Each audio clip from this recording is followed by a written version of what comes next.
just after 2:30, the drama began to unfold as the umpires, after a routine inspection of the ball, decided its condition had been unfairly altered by the fielding side.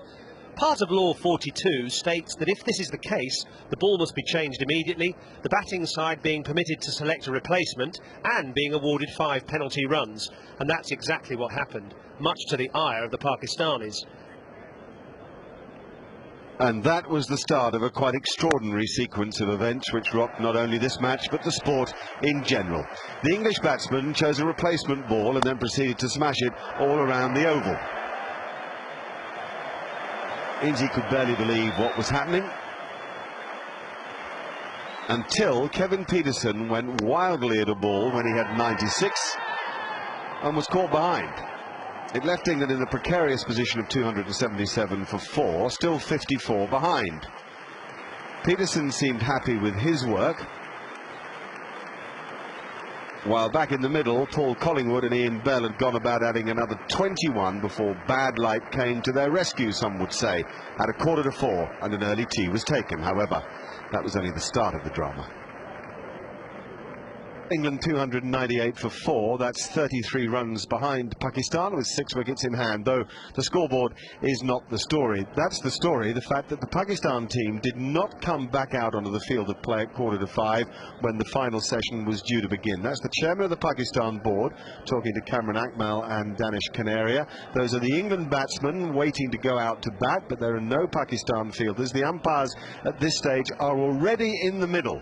Nothing, though, is seen from the Pakistan team. So they radio to the dressing room. They get nothing from the dressing room. The third umpire, or the fourth umpire indeed, Trevor Jesty, comes out to say the Pakistan team are not coming out in protest against what they perceive as an insult.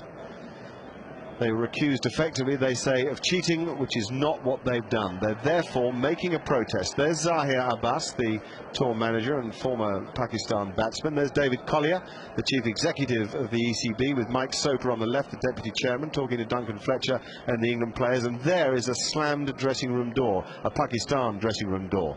Now then, with the batsmen out there and the umpires out there, because Pakistan refused to play, the umpires take the bails off and by the laws of the game have to award the match to England because Pakistan have refused to play. However, the diplomats get to work with David Morgan from the English board and various members of the Pakistan board.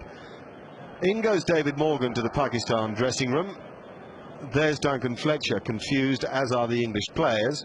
Now, that's a board director from Pakistan on the right with the chairman, Shahriar Khan, who in the end convinces Inzamam and the Pakistan team to go out to the middle. I've no idea what Bob Woolman may be saying to the Pakistan players. Kevin Pietersen thinks this is momentous and so takes a picture of it.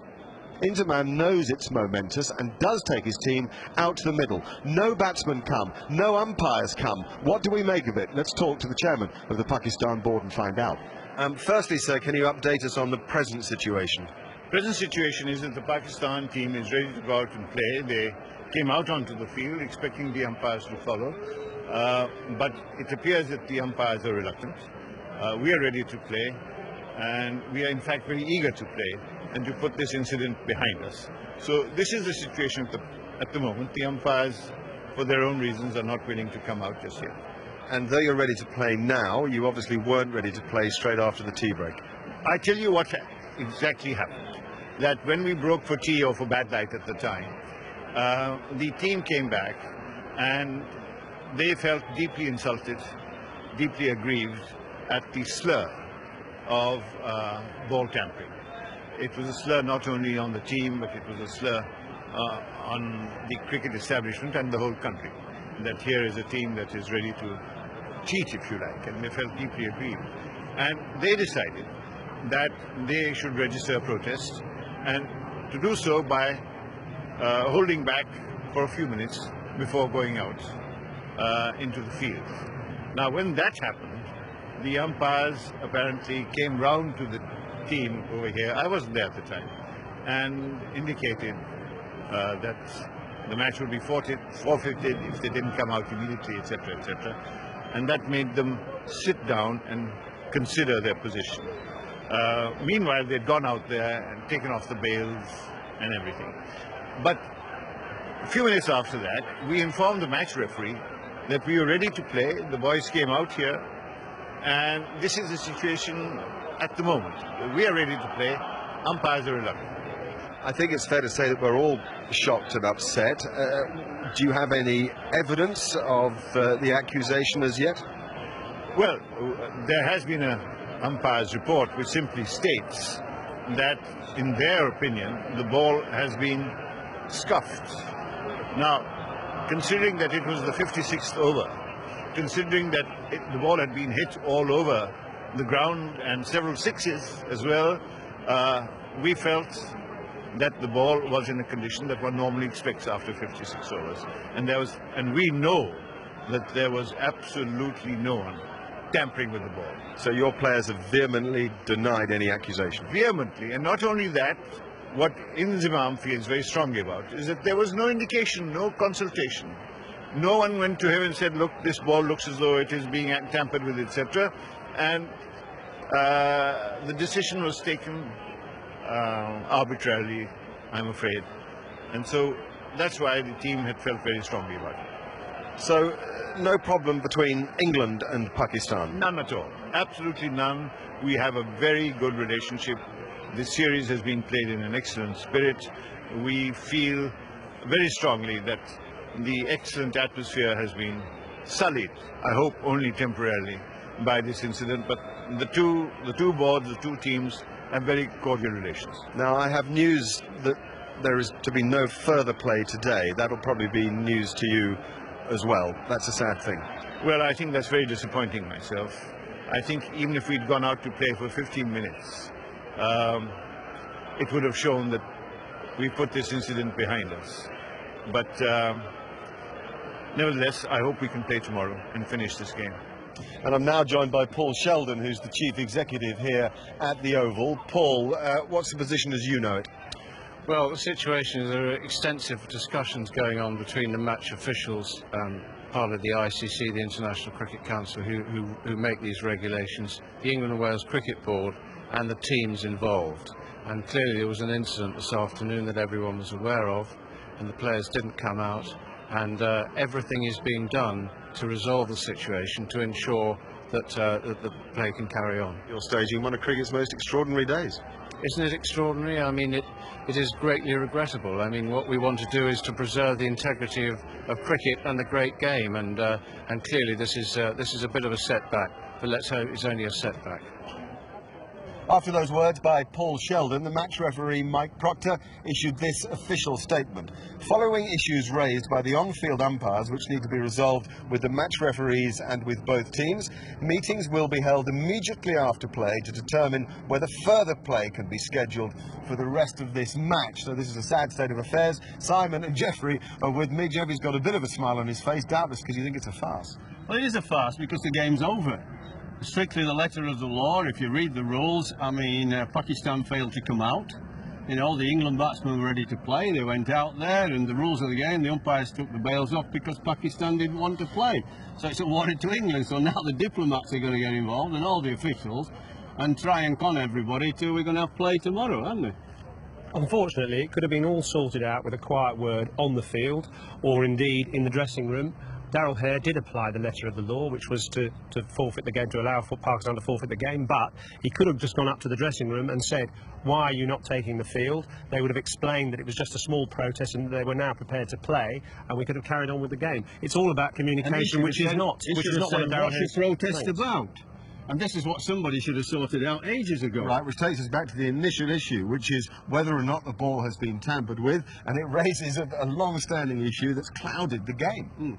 Well, they feel it's an unfair issue because they feel that they haven't tampered with the ball. Remember, the umpires check the ball quite often. They have to check it at the fall of a wicket, which happened, 15 minutes before they said the ball had been tampered with.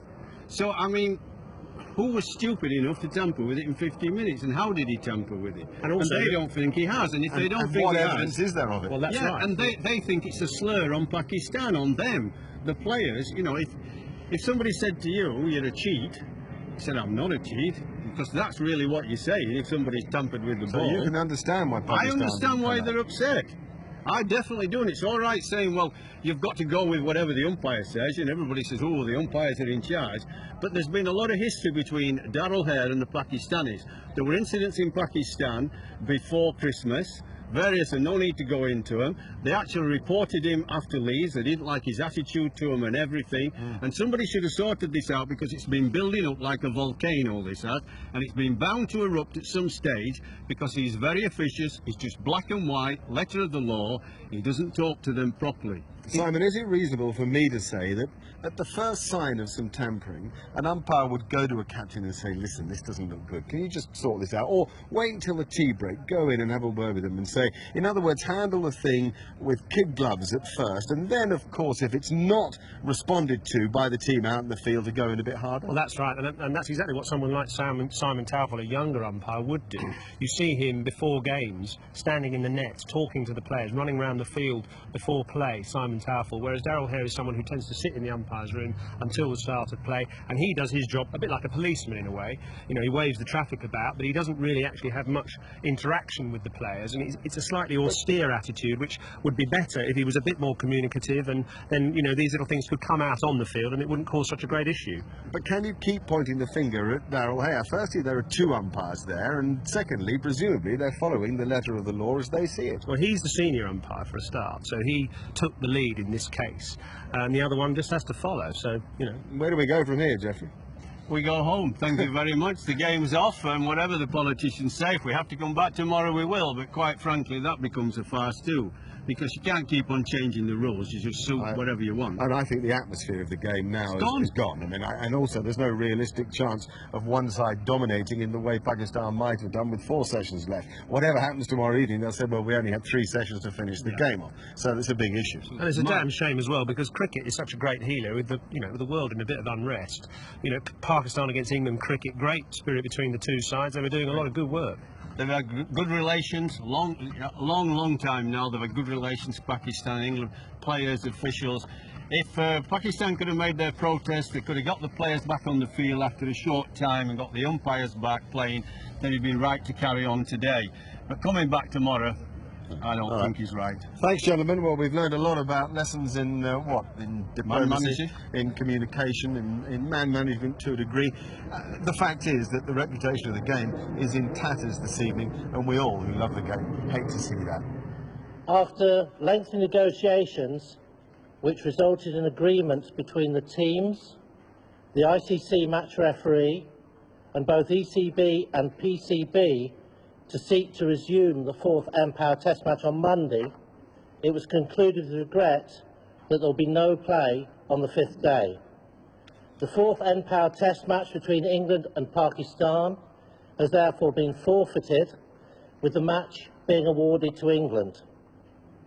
In accordance with the laws of cricket, it was noted that the umpires had correctly deemed that Pakistan had forfeited the match and awarded the Test match therefore to England. We've just come to a meeting between the captains, the ECB, PCB, the match referee, and the players. ICC, match referee and boards indicate that they would offer to resume play, if at all possible, on day 5. The umpires, having awarded the match to England and having consulted with the Pakistan captain, reconfirmed their decision to award the match to England. The Pakistan team was aggrieved by the award of 5 penalty runs to England. The award of those penalty runs for alleged interference with the ball is under review by the ICC match referee Mike Proctor, whose report will be considered in due course.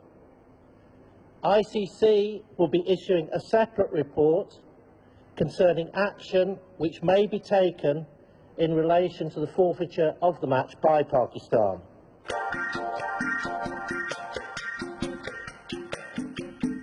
Well, it's a lovely bright morning here at the Oval, and play would have begun on time. That's now at 11 o'clock. But as you can see from the empty seats behind me, that is not the case. To update you, yesterday afternoon, the Pakistan team did not come out to play after the tea break. It was a protest they made against the alleged allegation of altering the condition of the ball. Well, because they didn't come out to play, the umpires awarded the match to England. There were meetings long into the night. In fact, it wasn't until 10 o'clock that the various officials finally decided to put this game to bed. What a sorry state of affairs, and what a cost to the English game. There were 12,000 spectators due here today. Well, they've all got to be refunded fully, and also 40% of the outlay of the spectators yesterday will be refunded as well. There's not much else to tell you other than it's not a good thing for cricket, and the ramifications may go on and on. And there are nothing like bare facts to tell a story, though, in truth, not the whole story. England 173 and 298 for 4, Pakistan 504 all out. The match awarded to England, who have taken the series by 3-0. Bob Woolmer, the Pakistan coach, had things to say as the Pakistan players finally left the Oval. What I would like to say is that the team, in particular, are very sorry to the British public that we are not playing cricket today. That we still feel entitled, or that to register the protest was the right thing to do at the time. But we did want to play. We wanted to play cricket. There was no case of us never wanting to do that. So that's the first thing, and I think the whole episode could have been handled slightly better from the word go. And I think that's really what the stance of the team is at the moment. I think, to be fair, there was a genuine feeling that by inference we were cheating, and that I personally asked every single member of the team, under oath basically, whether they had at any time scratched the ball during that innings, and to a man they said no. Well, there's the loneliest looking Empire Trophy. No one to award it to on the day, of course. England will get it in time. And that is the way that one of the most controversial test matches in the 130-year history of the game came to its conclusion. In my view, there's no one that came out of it very well.